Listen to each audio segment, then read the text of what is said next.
Salve a tutti e benvenuti su Hot Game Reviews. In questa puntata farò la recensione di Forgotten Paradise, gioco realizzato da Void Star e già la sua release definitiva. Devo essere onesto, non mi aspettavo molto da questo titolo, ma devo ammettere che ho trovato l'esperienza gradevole. Durante la storia, noi vestiremo i panni di un uomo sposato e con 2 figlie. Il nostro protagonista è stato selezionato per partecipare con tutta la sua famiglia ad un viaggio spaziale, insieme ad altri fortunati. Il nostro eroe scoprirà ben presto che non è tutt'oro quello che luccica e dovrà vedersela con vari imprevisti che troverà lungo il cammino. Per quanto riguarda il gameplay, stiamo parlando di una completa visual novel, con all'incirca 2 scene punta e clicca. Questa però è ricca di dialoghi e scelte che porteranno sia a diverse relazioni con altri personaggi e sia a diverse conclusioni che durante la storia potrebbero giungere prima di quanto si pensi.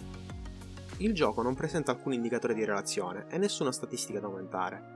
Alcune scelte di gameplay serviranno esclusivamente a visionare scene con qualcuno anziché con un altro. Altre scelte invece condizioneranno in maniera decisiva la storia e potrebbero perfino generare la creazione di altri personaggi. Congratulations, Reg. It's a squid. Durante il gameplay esiste anche la possibilità di visionare i rapporti che si formano tra gli altri membri dell'equipaggio, ma il giocatore ha la possibilità di rimuovere questa opzione tramite la spunta nel menu in caso non sia interessato. Per quanto riguarda la durata del gioco, questo può essere finito in una manciata di ore, sta poi al giocatore la volontà di testare altre possibili scelte di trama. Parlando della storia, credo che questo sia il punto di forza del gioco. Ho trovato questa interessante sin dal principio, e credo che migliori man mano che si vada avanti con il racconto. Lo stile fantascientifico adottato per la storia è abbastanza inusuale per giochi di questo tipo, e ciò ha permesso la creazione di personaggi più disparati, che creano un mix interessante, anche se alcuni di questi sono soltanto dei personaggi riciclati da altri giochi o serie TV, e ciò li rende a mio avviso un po' banali.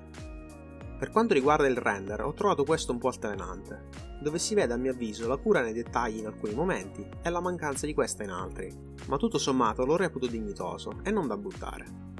Per le animazioni, devo dire che il titolo ne contiene abbastanza, ma anche in questo caso ne ho trovate alcune migliori di altre, ma comunque di livello accettabile, e che fanno il loro lavoro. Adesso elencherò quelli che ho recepito come pregi e difetti.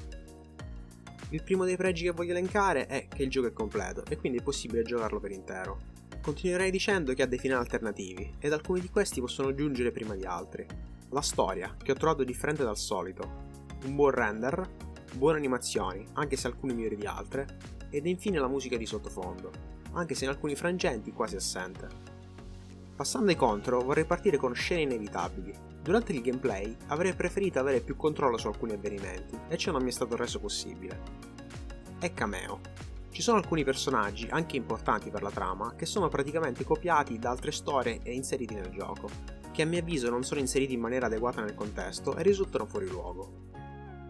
Ok, anche questa recensione è giunta alla fine. L'unico fattore mancante è il mio voto, e trovo che in questo caso un 7 sia adeguato. Onestamente mi aspettavo di peggio da Forgotten Paradise, ma alla fine si è rivelato un'esperienza gradevole. Grazie per aver seguito questa puntata di Hot Game Reviews, lascio in descrizione la pagina Patreon dell'autore e l'unico walkthrough del gioco che ho trovato. Come di consueto, se avete qualche domanda da farmi o volete consigliarmi qualche titolo, lasciate pure un commento. Alla prossima!